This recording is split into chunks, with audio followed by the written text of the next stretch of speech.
Bike tested কর। আরে রেজাউলের বড় ফোন নিয়ে পালিয়েছে।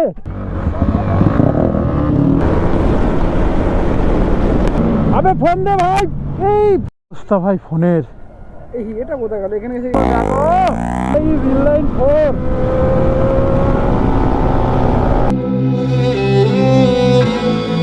Hey guys, good morning, welcome back to my YouTube channel and welcome back to my another vlog. তো আজকে আমরা যাচ্ছি নৈহাটি। এখন ঘড়িতে বাজে 7টা, আমাদের 12 হওয়ার কথা ছিল 5:30-এ। গাইজ কি বলবো, রোজার মাস তো, এই জন্য ঠিক দুপুরবেলার টাইমে বেরোলে বড্ড কষ্ট হবে, তাই আমরা একটু ভোরবেলা করে ভাবছি এবার থেকে রাইডটা করবো। আর ওদিক থেকে আসছে রেজাউলদা, হালকা করে একটু 4 জনের একটা রাইড হবে। মানে রেজাউলদা মানে বুঝতেই পারছো, বেনেলি 600 আই। চলো হালকা করে 3 জন একটু ভাগিয়ে নেই। সারা রাত ঘুম না তো বড্ড কষ্ট হচ্ছে, 1 ঘন্টা ঘুমাতে পারিনি। কারণটা হচ্ছে সারা রাত প্রথমে ভিডিও এডিট করেছি, তারপরে আবার ওই সেরি করে হালকা 1 ঘন্টা খানি ঘুমিয়েছিলাম। মানে বুঝতেই পারছো আজকে সারা রাতটা দিন কষ্ট হবে।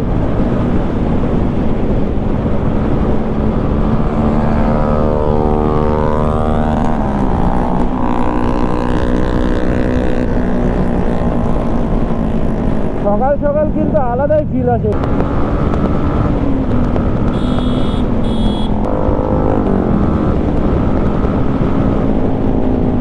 গ্রামের মধ্য দিয়ে যাচ্ছে আজকে আমরা 3 জন।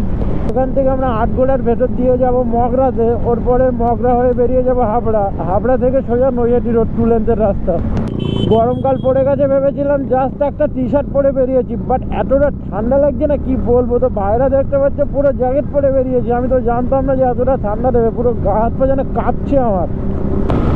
এই রাস্তাটা দেখো কত সুন্দর রাস্তা, দেখো গাই হালকা করে এই রাস্তায় ভাগানো যাবে।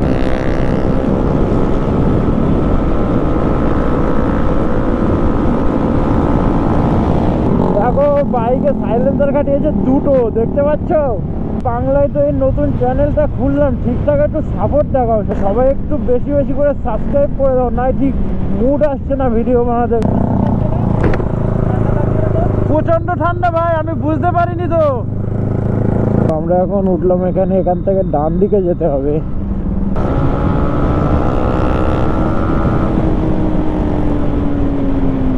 কথাবার্তায় আজ একটু প্রবলেম হয়তো মানিয়ে গুছিয়ে নিও। 2 সপ্তাহ পরে রাইডিংয়ে বেরিয়েছি, কারণ এই মাসে অতটা বেরোতে যাচ্ছে না বাড়ি থেকে। আর আমি ওই জন্য অলরেডি 7-8টা ভিডিও আমি স্টকে ধরে রেখেছি, বুঝলে, ভালো ভিডিও। তোমরা কমেন্ট করে একটা জিনিস আমাকে জানাও যে ভোরবেলা রাইড দেবো কি নাইট রাইড দেবো।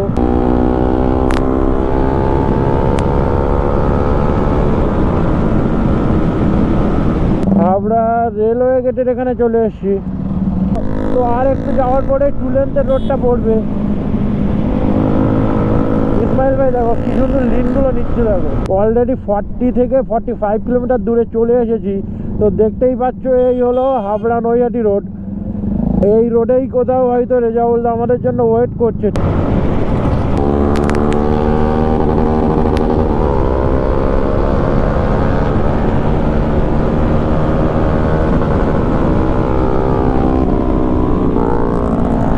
এই রোডটাই এত পরিমাণে স্পিড ব্রেকার না, আমার আসলেই ভুল হয়ে যায়, এই জন্য আমি একটু সাবধানে চালাচ্ছি।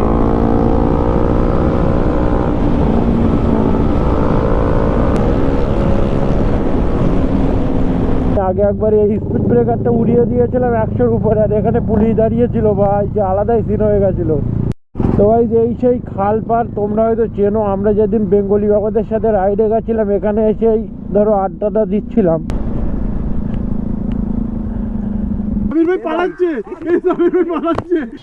ফাইনালি তো দেখা হয়ে গেল রেজাউলদার সাথে। আগের দিন আসলে না কেন? আগের দিন একটু সমস্যা ছিল গাড়িতে, বুঝলে।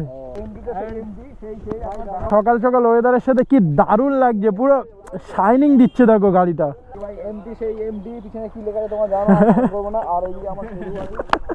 চলো দাদা চলো ঘোরো। ও হো সাউন্ড গুলো দেখো। ইসমাইল ভাই কি উইলিটা দিল ভাই, পুরো আনএক্সপেক্টেড ছিল ভাই আজকের উইলিটা। ভাই দারুণ ছিল, আমি তো ভাই আশা করিনি তুমি উইলি মারবে, অনেকদিন পরে মারলে তো। হ্যাঁ, এখান থেকে একটা হালকা করে 4 জন একসাথে রাইড দেবো, বুঝতেই পারছো। দেখো গাড়ি রিলাইন 4।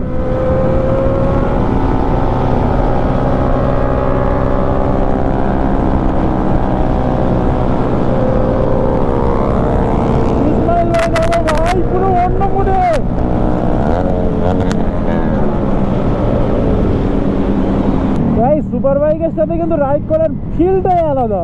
তোমরা কে কে সুপার বাইকের সাথে রাইড করেছো জানি না, বাট গাইজ আলাদাই ফিল লাগে। আগে একদিন এসেছিলাম বেঙ্গলি বাবা, রেজাউল দা, আরও অনেকজন একসাথে গিয়েছিলাম, বাট সে ভিডিওটা এখন আমার ছাড়া হয়নি। চলো দাদা চলো।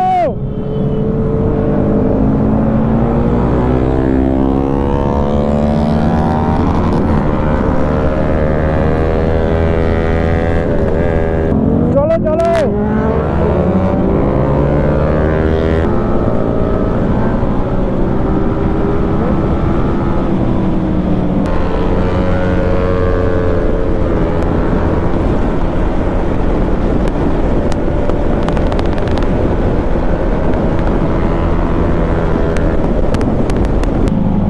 আলাদাই, কিন্তু আলাদাই লোকেশন এখানে।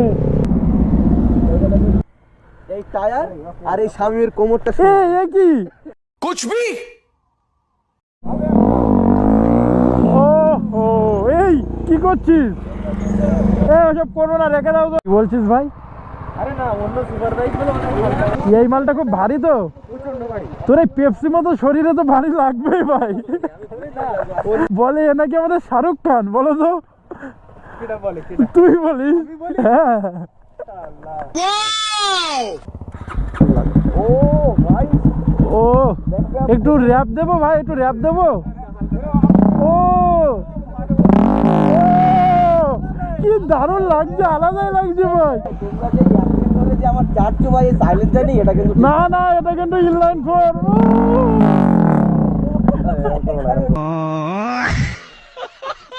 একবার একবার দেখ।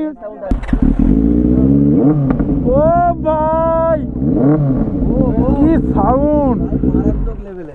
ভাই সুপার বাইকের সাউন্ডটা কিন্তু আলাদা। হ্যাঁ ফোনে ব্যালেন্স শেষ হয়? কোথা ফোন করবে ভাই?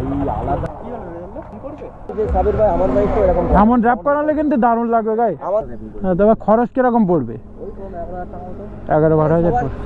সাবির ভাইয়ের সাউন্ডটা কিন্তু একবার শোনো, সবার সাউন্ডটা শোনা হলো। সাবির ভাই চাবি কোথায়? এই এ কি হলো? এই বাইক টেস্ট কর। আরে রেজাউল্লার বলা ফোন নিয়ে পালিয়েছে। এই ভাই, আবে কে রে ওটা?